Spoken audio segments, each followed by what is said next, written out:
The door isn't moving, but the air around it does, as if the wood is breathing. On the other side, wait, wet heat, a patient exhale that fogs the peephole. Sarah's nails drill crescents into my forearm. Somewhere under the porch a drip counts time sap. Saliva. The second thud slides the bolt half an inch. We have 3 locks. The thing outside has all night. My voice and not the monster space. This is not a campfire tale. It's a user review of rural peace with surprise features. We chased quiet. Instead, we found a neighbor who keeps lunar hours. Tonight, I want to show you exactly how the red flags stacked down by one until we were the last colors left. The listing was pure dopamine, hand-hewn logs, 10 acres, priced like a typo. The broker put us on sweat through his smile and sold us on silence like it was a feature you could finance. Silence sells because it flatters exhaustion. When cities grind you down, isolation looks like medicine. But silence without excess, no neighbors, no cell coverage, no town services isn't peace. It's a permission slip for everything you don't expect. Before you sign, ask, who benefits from me being unreachable? We didn't. We walked the property. Inside, the windows wore bars bears, he said. The front door had 3 locks, safety in the basement. Long stone scratches, previous owner's big dog. If you're yelling red flag at your screen, good. Our brains weren't. Dream buyers cherry-pick data that protects the dream. Sarah notices the bars first. She's practical, fights anxiety with checklists. I crack a joke. That's our system. She finds the fire. I point at the smoke alarm and call it ambience. Character-filtered dialogue improves believability. That first night, the forest sounded like a cathedral with the sermon swallowed. Thin-that sound. Not a coyote yodel. A climb of tone that ended to sharp, like a violin string snapping under a bough. Sarah freezes. What animal does that? I answer with confidence I don't own. By morning, beans look warm, coffee smells sane, and fear feels like a bad meal. And then we meet the neighbor. He stands at the tree line like a portrait flannel, heavy shoulders, left leg dragging a fraction. Full moon, he says, lock your doors. No matter who screams.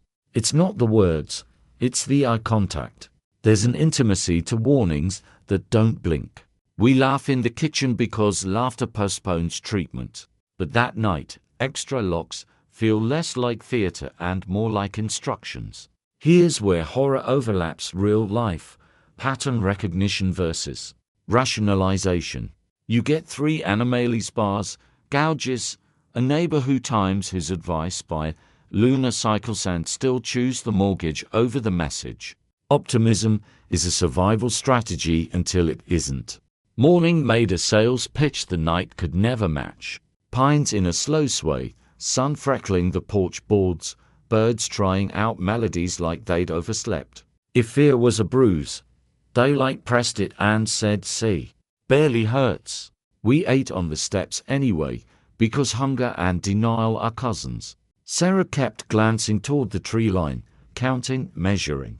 Hear that? She asked. What? That's the problem. Nothing. She was right. The forest was performing a pantomime of calm, but some drumbeat beneath the moss was off. You don't notice quiet until you suspect who caused it. We walked the property. The cabin wore its years the way old athletes wear scars. Proud, practical, unwilling to explain. Farther out we found a deer trail that wandered like a lazy conversation and then just stopped. No fallen branch, no stream, no reason.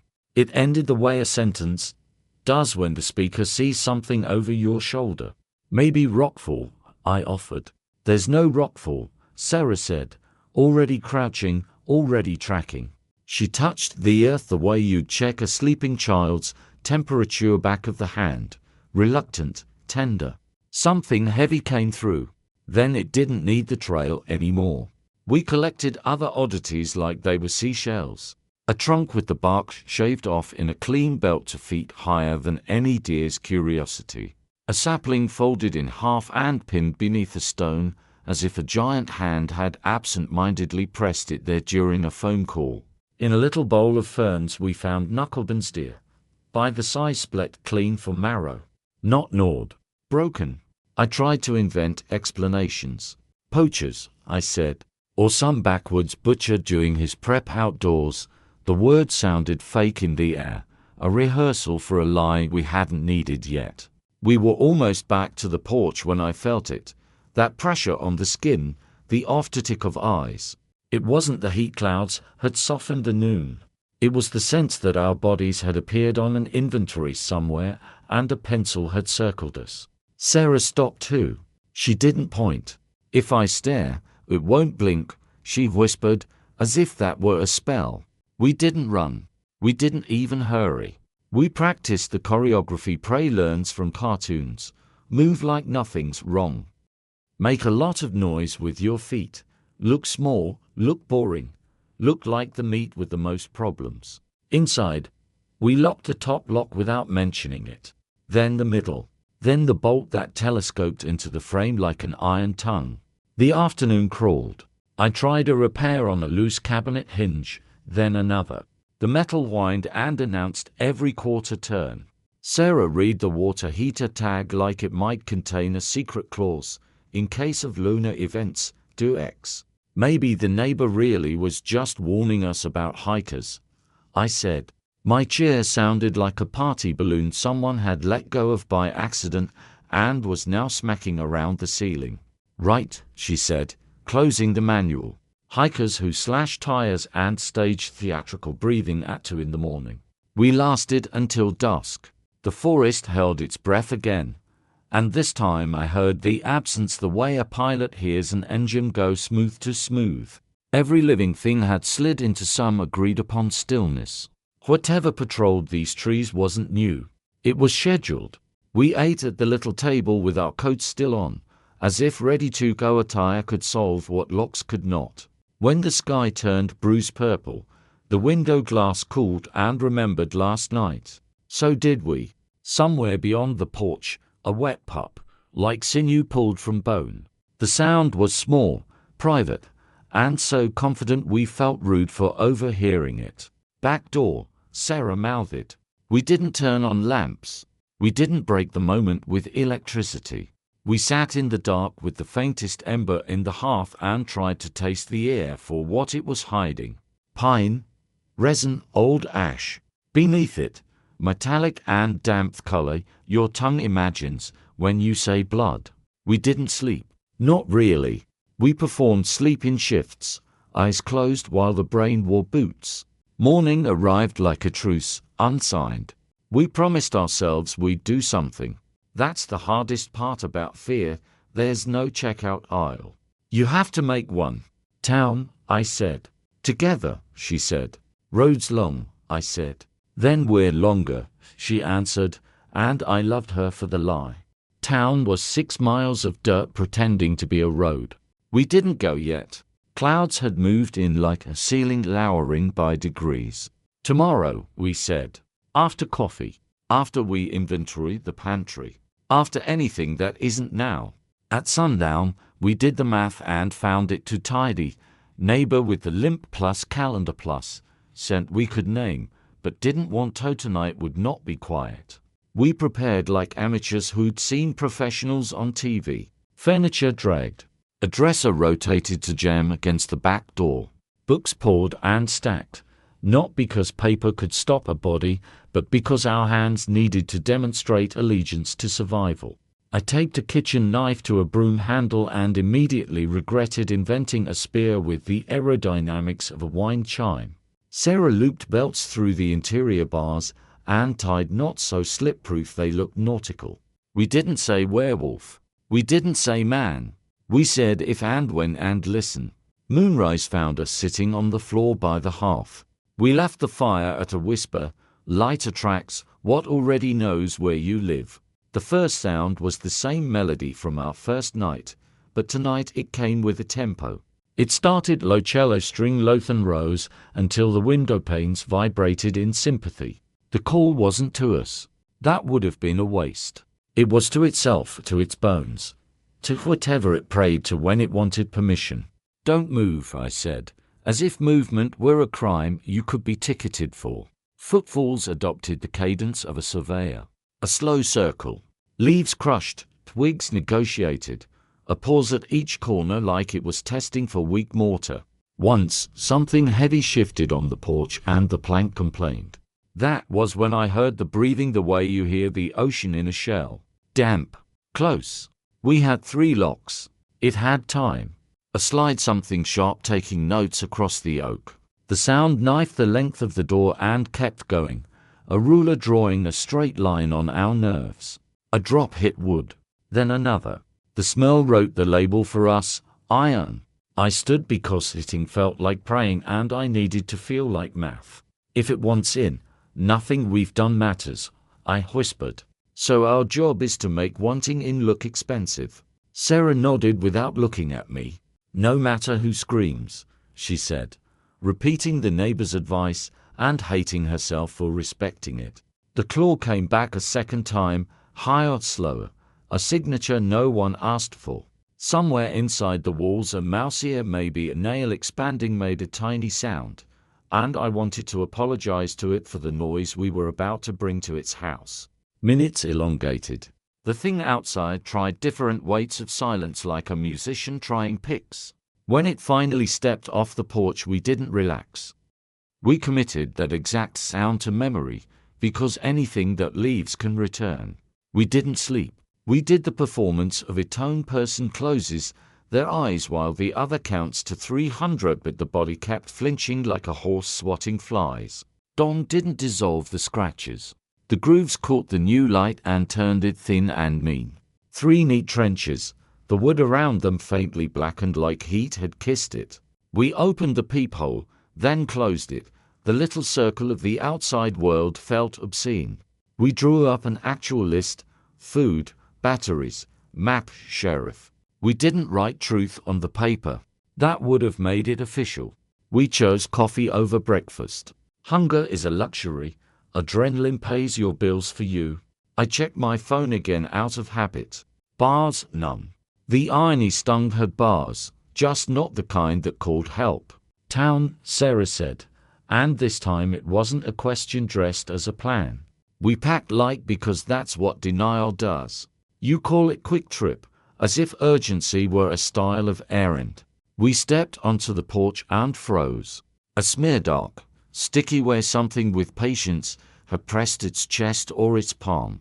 Another gift lay on the second step, a rabbit, neck twisted, not a drop of blood anywhere. A demonstration, not a meal. This is theater, I said, and immediately wished I hadn't dignified it with art. We stepped around the display like a superstition you refuse to admit you believe in. The path to the truck felt longer than it was. Behind us, the cabin exhaled in wood language I didn't understand, and the forest practiced silence again, the serenity of a courtroom right before sentencing. We left anyway. Blackwood Creek arrived in sepia, a single main street, signage from a century that still believed in flour sacks, a gas pump that looked like it charged nostalgia by the gallon. The quiet wasn't sleepy, it was curated. We went to the brick building with the star on the door. Inside, Sheriff Brody 60s, mustache trained by the military, sat behind a metal desk that had seen more elbows than action.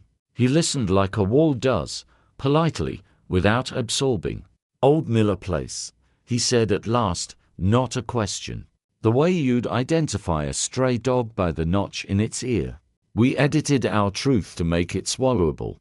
We said big animal, tires vandalized, we need help. We left out the part where our door now wore 3 parallel reasons to leave. He drummed the desk once with 2 fingers, a little tick you wouldn't notice if you weren't studying survival the way some people study wine. "Mechanic's sick," he said. "Couple days." "Sheriff," I said, "this isn't a flat. The rubber's torn. Sidewall, not tread." I could hear the edge in my voice and hated that fear had become my accent. He blinked slow. Bears do curious things when folks bring city smells up the hill. Sarah tried a different key. Our neighbor Silas. A flicker, not a flinch. Too practiced for that. But the eyes registered and erased, the way poker players see an ace then see a smile. Hunter, Brody said. Keeps to his side of the creek. Good man in his way. What way is that? I asked. Local, he said, and I heard the period land. We left with nothing, no promise, no visit, no slip of paper. If help were inventory, we were out of stock. The general store had a bell that sounded like it needed to be forgiven. The woman behind the counter was grandfather clock old, her face folded like laundry. I pretended to shop. Sarah pretended not to shake. We bought batteries, 2 cans of chili, a map that had been updated last during a different mayoral administration. The old boy couldn't have been out of high school. He swept like the floor had offended him. When I paid, he kept sweeping. Then, without looking up, he breathed a sentence into the space between us. You're up at the Hill place. We didn't answer. Nonan's was a sometimes the only courtesy strangers trust. Full moon, he said, quieter. You lock up. You don't open for nobody.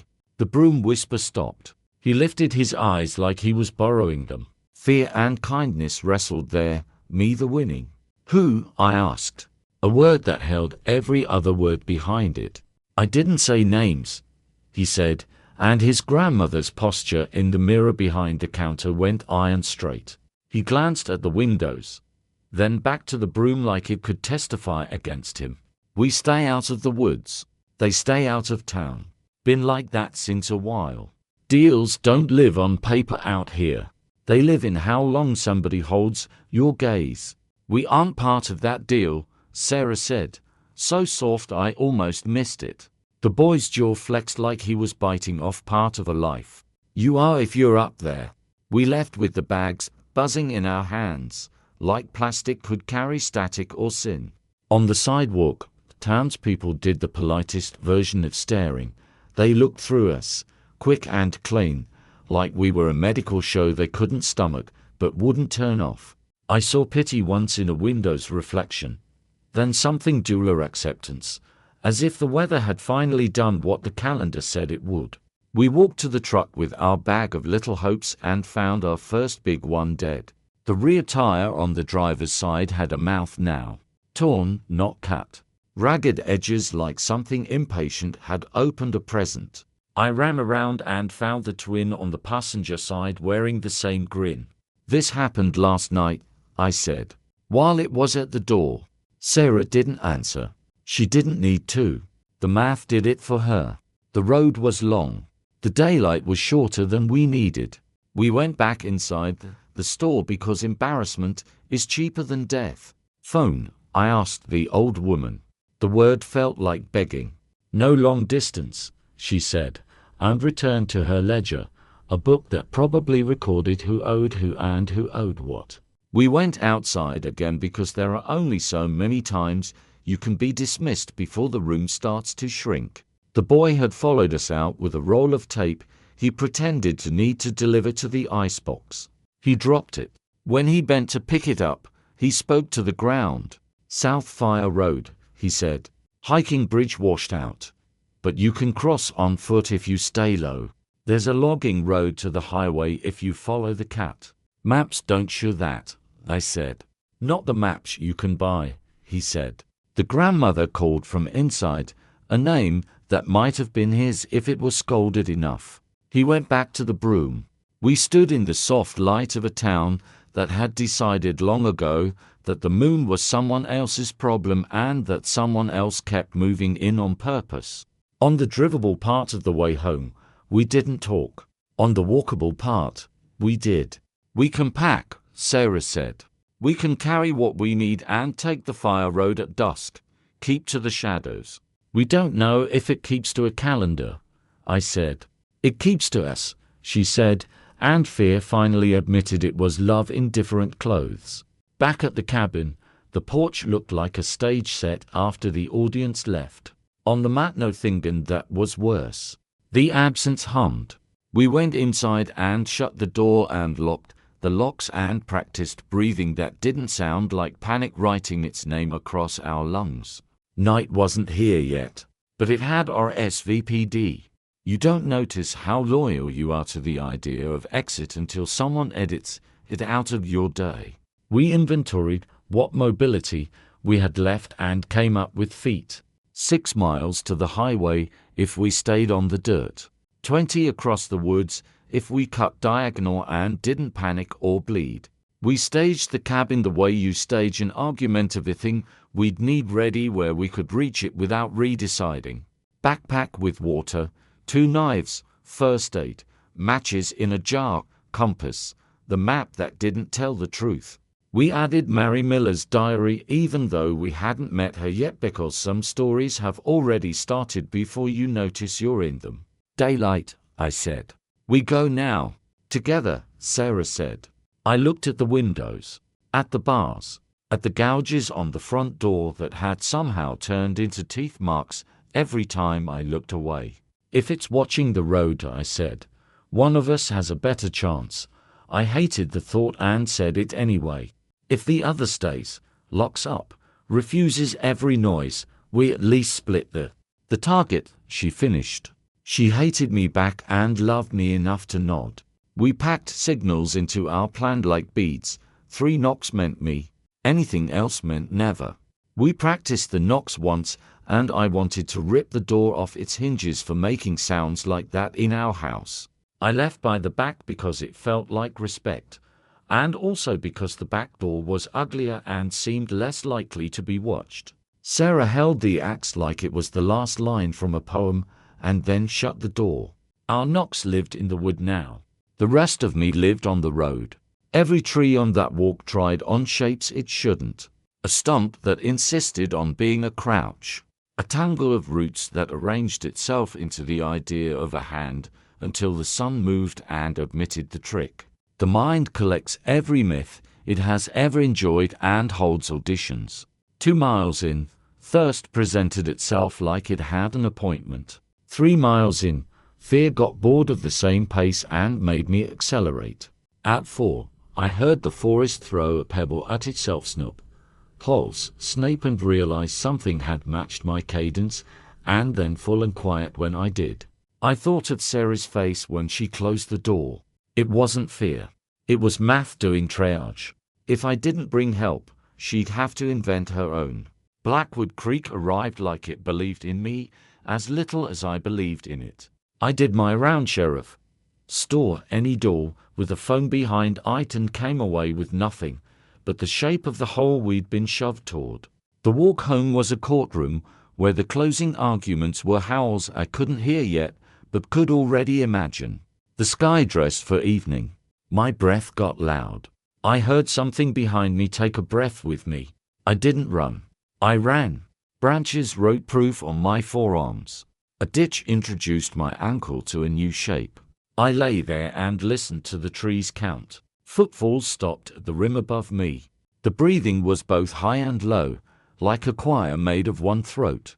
A snort, contempt, amusement, and then it paced away, not hurried, like a teacher who's just cancelled class to make a point. Mercy is often worse than injury.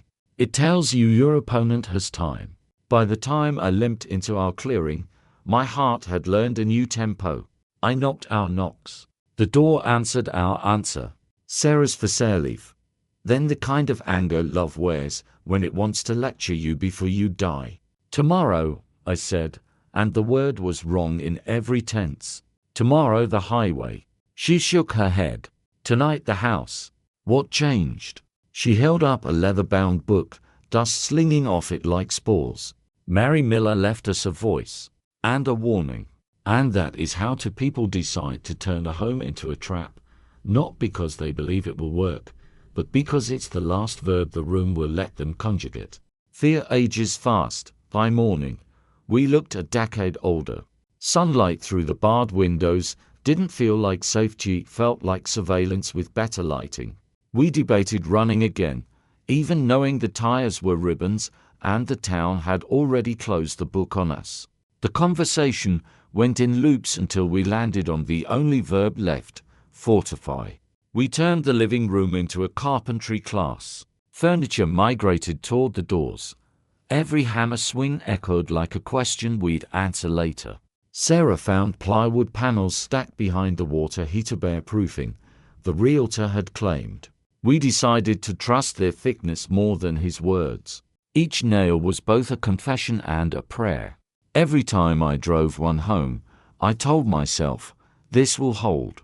We didn't talk about what happens when wood burns. Horror often hinges on illusion of agency. Characters build barricades, not because they believe wood stops monsters, but because doing something delays collapse. Same dynamic fuels real-world crisis coping. We trade competence for control. We layered practical logic on top checklists. Stiletto ground the scene in reality. Water jugs by the wall. Flashlight batteries triple-checked. A single exit plan marked in chalk near the back door. I wrote "Run West" on the frame with a carpenter pencil, though compass directions lose meaning when the trees all point the same way. Around noon the forest tested our resolve with normalcy. A crow landed on the railing and screamed, just once, like punctuation. Nothing else moved. The rest of the day, we rehearsed stillness. We ate canned peaches out of the tin, the syrup tasting like vacation on the tongue, apocalypse on the mind. As dusk thickened, Sarah's voice went small. "We aren't fighting it," she said. "We're fighting the waiting." She was right. Anticipation had replaced oxygen. Let's step outside the story for a minute. Because isolation horror doesn't need claws to draw blood. 3 years ago, a couple from Colorado, Emily and Raj, bought what realtors called a digital detox cabin. No service, no neighbors within 5 miles. On their third week, Raj fell from the roof while clearing snow. It took Emily nearly 2 hours to flag a passing snowplow. No cell signal, no radio. He survived but barely. The post-mortem of the incident wasn't medical, it was logistical. The silence that had promised peace almost signed his death certificate. Quiet does not equal safe. Always map your emergency chain before your dream home. The story mirrors ours in miniature. When comfort depends on disconnection, rescue depends on coincidence. Glass highlight paraphrased. Attention is the new litericisteries that earn it mix utility with emotion. I'm giving you both here. Fear you can feel. Information you can use. Cut back to our cabin, evening dropping like a lid. Night 1 after reinforcement. The forest sent its first delivery. A rabbit, throat cleanly broken, placed neatly on the porch boards. No drag marks, no blood, just presentation. Power doesn't need mess, it needs witnesses. We buried it at the edge of the clearing, a gesture of manners. Next morning, another gift waited, a young deer, chest opened with surgical contempt. The air turned syrup sweet with decay. We gagged, then adapted. The human nose learns survival faster than the heart does. Each morning, footprints appeared closer. By the 4th day, the pattern ended right under our bedroom window. Sarah found tufts of hair snagged on the sill bar stock, coarse, smelling of wet smoke. "He's not hunting," she said. "He's training us." Psychological warfare 101. Remove sleep, introduce pattern, control environment. Military interrogators and apex predators share that manual. We started marking time by his visits. Dawn, silhouette at the tree line, perfectly still. Dusk, disappearance. Always the same rhythm, like tides. The 5th morning, he broke the rhythm. Nothing on the porch. Nothing at the edge. Silence, Earth, most articulate threat yet. We whispered theories to fill the gap. Maybe he'd lost interest. Maybe he was saving us for spectacle. The human mind would rather imagine reasons than face randomness. At noon I saw him sideways, or what wore his shape, standing 30 yards out, arms folded like a teacher monitoring detention. Same limp, same pale eyes. When I blinked, he was gone. Only the smell remained. The smell that said, "You're breathing what I exhale." We hit the wall, literally aching for escape. The search began as an argument. She wanted proof the basement scratches were human. I wanted distraction from waiting. Somewhere between the two we decided to inspect every inch. Sarah found it. A floorboard beneath the bed, loose by half an inch. Dust so thick it looked upholstered. She pried it up with a flathead screwdriver. Beneath, a compartment. Paper smelling of mold and old breath. A small leather journal tied with a ribbon gone, the color of dried blood. Embossed initials, M.M. Mary Miller. We read by flashlight, hunched like campers afraid of their own story. First page showed, just like ours. Thomas says, the forest hums at night like a hymn, then the entries slipped from cursive to confession. She wrote about a man across the creakless stair. Silas's grandfather were warned of full moons, who stopped aging right. Later entries shook themselves across the page. She described sounds behind the door, scratches inside the cellar walls, the sheriff who told her to pray instead of pack. The ink thickened near the end, letters sliding downhill, as if her hand had been dragged by fear heavier than ink. I saw him change, one line read. Bones cracking like ice under weight. Skin stretching to fit the hunger. He looked at me through it. The final page bled into illegibility except for a single instruction. Burn this place.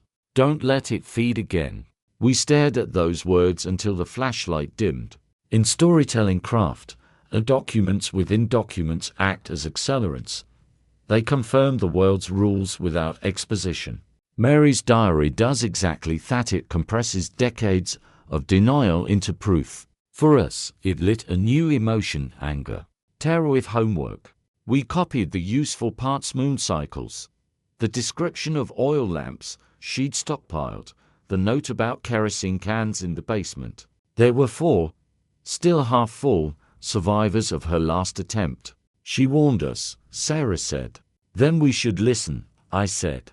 She said burn, Sarah corrected. And that single verb became our blueprint. We went downstairs and lined the cans by the stairwell. Metal cold to the touch, fumes faint but promising. The plan wasn't elegant, it was arithmetic. Monster plus fire equals equilibrium. Readers remember emotion more than accuracy, show anger converting to purpose. Writing guides often note that transformation equals narrative oxygen. This pivot delivers it. Before we light the match, let's ground this again. Real monsters aren't all fur and phantom just sign contracts in bad faith. 5 years ago, a couple named Lena and Cole bought acreage in Montana. Friendly neighbor helped them find their corners, even helped put up fences. Months later, they discovered half the fence cut across the neighbor's property and local law said intent mattered more than lines on paper. The neighbor filed trespass. When the sheriff arrived, guess whose word weighed heavier? The man with local roots 6 generations deep. Their isolation dream became a litigation loop. Nights filled with headlights parked just beyond range. Dogs that barked at nothing. Motion lights triggered by wind or something heavier.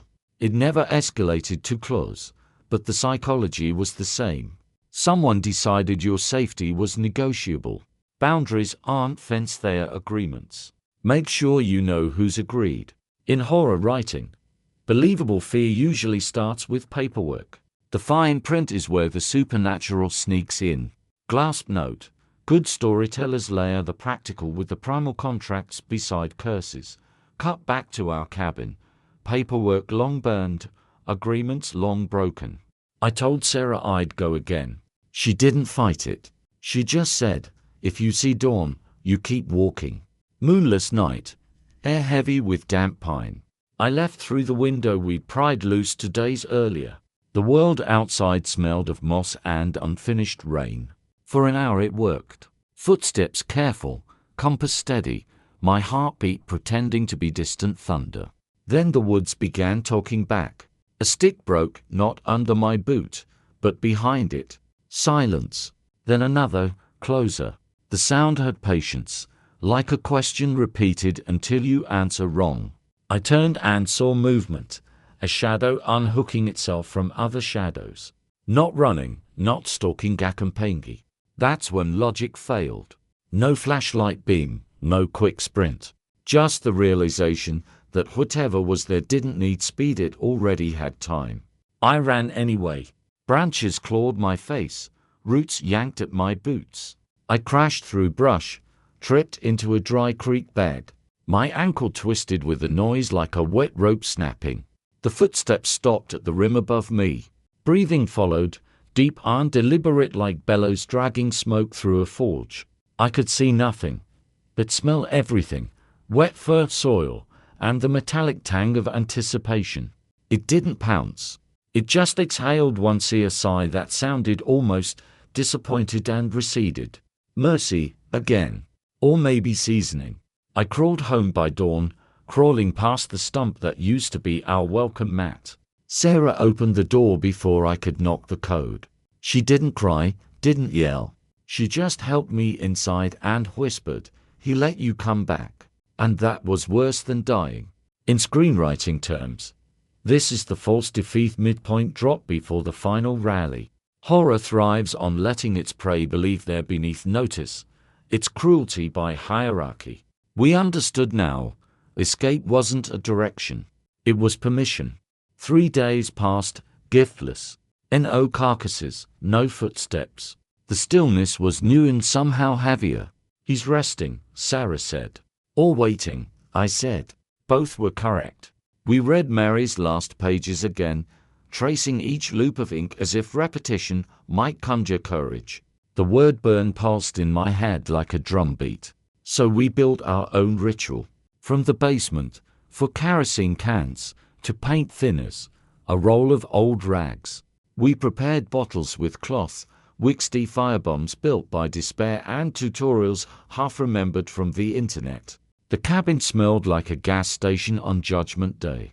We moved through it methodically. Windows doused the inner frames. Curtains soaked, then wrung to hang still damp. Door seams lined with rag cords. Our plan was idiot simple. Lure him inside, ignite the center, and go through the back before the roof fell. "We'll die if we stay," Sarah said. "We'll die if we run," I said. She smiled without humor. "Then at least pick the soundtrack." We worked until our arms trembled. Exhaustion feels almost holy when it replaces terror. When dusk came, the air went clearer, naturally clear. No insects, no wind, even the smell of fuel seemed subdued, respectful. "He's giving us time," Sarah said. To her credit, she didn't waste it. She laid out the axe, the poker, the lighter. She tied her hair back like a soldier. The moon rose indifferent and perfect. And somewhere in the forest, something else rose with it. Clasp highlight paraphrased. Suspense works like breath in contract. Expand, contract. This calm before violence is the inhalation before the scream. A good horror rhythm isn't constant fear, it's alternating relief and realization. The forest exhaled first, a growl starting in roots, moving up trunks, arriving at the porch. Sarah looked at me and said quietly, "Light travels faster than sound." Remember that. I didn't know what she meant yet, but I would. The first impact didn't sound like wood breaking, it sounded like the idea of safety breaking. Dust rained from the rafters. Our barricade groaned, howled, then screamed. The second hit shattered the top hinge. The third turned the oak door into a projectile. Silhouette framed by moonlight, enormous, shoulders brushing either side of the doorway. Half man, half anatomy lesson in rage. The limp was still there, a memory of humanity mocking us. Eyes, yellow ringed with grey, as if Silas's own gaze survived inside the beast like a passenger. It stepped forward, each motion too deliberate for an animal. The smell hit her, smoke, iron. Behind it, the night bent, as if other shapes waited at the tree line. Sarah stood beside the fireplace, poker glowing red at the tip. I gripped the lighter and a bottle. "Now," she said. The bottle flew, shattered across its chest. Kerosene ran like veins down its torso. I flicked the lighter, tossed. Blue flame leapt like a spirit freed. The creature howled not purely in pain, but in disbelief, pride burning faster than flesh. It charged. Claws slashed air, caught my jacket, flayed skin. I went down. Sarah drove the hot poker into its bad leg. The scream that followed wasn't animal or human, it was both, layered and endless. It flung her across the room. She hit the wall and didn't move. Something broke in me that wasn't bone. I grabbed the axe, swung once in toe-shoulder meet. It barely noticed. It pulled the axe free and threw it aside like insult. Then it grabbed me, lifted. Claws dug through skin, through faith. Breath hot enough to fog hell.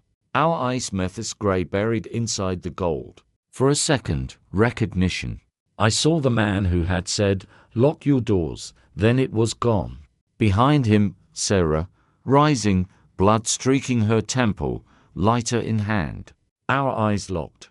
Understanding past wordless life kind only shared by people who've run out of everything else. She threw the lighter. Arc of orange through blue haze. Contact. Ignition. The chest blossomed fire. The roar split the night in two. Flames climbed fur, leapt to curtains, then to ceiling beams slick with fuel vapor. The cabin became a kill. The monster thrashed, hitting walls, spreading fire. Heat rolled over us in waves that scalded thought itself. We crawled toward the back door. The dresser jammed against it had swollen from heat. I kicked until nails screamed and wood surrendered. Behind us, the creature gave a final, shaking howless rage now, more curse. The roof collapsed, raining embers and burning beams that buried its shape. We fell through the opening into night air that felt colder than birth. The forest stood witness, silent, watching fire consume what it had fed on for generations. Then, from somewhere beyond the place, a reply. How long, mournful, answered by others. A choir of grief and rage. Sarah gripped my hand. "He had a family," she said. "Then they'll come," I said. "Then we run," she answered. We stumbled into the dark, smoke marking our backs like an accusation. A well-built climax doesn't overstay, it resolves the promise of the premise. Viewers came for a werewolf neighbor, they leave with fire, closure, and the implication of consequence. Everything after this is fallout, not fear. We didn't run so much as stumble forward. Every muscle refused to belong to me. Each breath was a reminder that lungs can taste smoke. Behind us, the cabin wasn't a house anymore, it was a pyre spelling our names in sparks. The forest didn't applaud. It listened. Then came the first howlo, mourning, too heavy to belong to a single throat. Another answered, east. Another, nearer. The harmonics wove together until the air itself seemed to vibrate. Sarah squeezed my hand hard enough to anchor me. "That's not victory," she said. "No," I said. "It's a roll call." We moved anyway. The ground sloped down, the soil soft and greedy. Twigs cracked like camera shutters. We'd made it maybe half a mile when pain reminded me my ankle had unfinished business. I hobbled. She half-dragged me. Our rhythm became the desperate waltz of two people who've forgotten choreography, but remember the song. Somewhere behind us a tree snapped clean, intentional, not wind. They weren't running, they were repositioning. The pack didn't chase. It herded. Predators don't rush when they own the terrain. Horror's trick is the same: slow pursuit equals long attention. Fast monsters and stories, slow ones stretch them. Clasp note: pacing is a dialogue between reader curiosity and character stamina. We reached the ridge where the trees thinned. Far below, a gray ribbon of road, and lights moving like cautious comets. Civilization. Proof that sound could mean something other than teeth. The last 100 yards were steep enough to roll. We half slid, half fell, grabbing roots that burned our palms. When we burst from the tree line onto asphalt, the contrast was blinding. The color of escape is sodium yellow. Headlights swirled, brakes hissed, a semi's horn blared. Metal thunder stopped a few feet from us. The Dravera man whose biggest problem 5 minutes ago was caffeine stumbled out, cursing, then froze at the sight of us. "Oh my God. Were you in a wreck?" I tried for words. "Fire," I croaked. "Cabin fire." He grabbed his phone, thumb already on 911. Sirens in small towns take forever, but they eventually find you. When the paramedics arrived, their floodlights painted the forest edge bright white. That was when we saw the mice. Dozens. Watching from the tree line. Not charging. Witnessing. One paramedic said, "Dear. We didn't correct him. Hospital lights replaced moonlight. The smell of disinfectant erased smoke, almost. Bandages, morphine. Paperwork, the holy trinity of survival." The official report called it accidental structure fire, possible animal involvement. They wrote there because werewolf doesn't fit on a form. The sheriff never showed. Neither did anyone from Blackwood Creek. 2 days later, a detective from the state fire marshal's office stopped by. Polite, curious, eyes like he'd already decided our answers were metaphors. He asked about accelerants, about possible negligence. I looked at my bandaged hands and said, "We lit a candle." He wrote something down that wasn't that. Real horror ends with paperwork. Systems crave closure. Victims crave meaning. They rarely align. When they discharged us, we stepped outside into city noise. The sound of traffic felt like applausicatic, human, blessedly predictable. Months later, an envelope arrived. No return address. Inside, a cashier's check large enough to buy silence. The letter said, "A consortium of local landowners expresses sympathy for your loss and hopes this helps you rebuild." No signature. No question. Just payment. Sarah read it twice, then said, "They're not buying peace. They're buying time." We took the money. Because survival costs, and we were bankrupt. Los Angeles again. Same skyline. Different people inside our skin. We moved into a top-floor apartment till glass distance. No trees, no dirt, no creaking wood to mistake for footsteps. The city's hum became our lullaby, constant enough to drown memory's soundtrack. At night, I leave the TV on static and late-night talk as white noise armor. Sarah sleeps facing the window, the moon framed in concrete. Sometimes she stares at it with a hatred so pure I pretend to be asleep. We don't talk about Oregon. We talk around it way veterans talk around the battle that mattered. Bills, groceries, movie destiny normalities built like barricades. But the forest visits anyway. A smell in the stairwell. A dream where the door breathes again. Sometimes, at 3 a.m., I wake convinced the city has gone quiet in the wrong way that it has learned to hunt vertical now. Trauma isn't an ending, it's a new genre you live in. And stories like this only feel complete when they circle back to warning. I know what you're thinking. You'd have left sooner. You'd have believed the first warning, checked the first scratch, trusted your instincts. Maybe you would have. Or maybe you'd have seen what we saw: cheap land, clean air, a dream that finally felt affordably, and told yourself the universe owed you a break. That's how every horror starts, with optimism that forgets to fact-check. So here's what to remember before you chase quiet. Research the silence. If a property's too remote, ask who benefits from you being unreachable. Map the exits, roads, radio channels, neighbors within line of sight. Ask locals twice. The first answers for tourists, the seconds for survivors. Trust anomalies. Iron bars, triple locks, previous owners who vanish. That's not decor, it's testimony. Never romanticize isolation. Peace shouldn't need barricades. Last week, a real estate blog ran a story. Seattle couple buys dream cabin in rural Oregon, plans to restore historic Miller property. Photo on the page, smiling, hopeful, the porch behind them almost but not quite familiar. I tried to send an email. Drafted, deleted, drafted again. What can you even write? Run? How do you warn someone that quiet can have teeth? Maybe they'll see this video.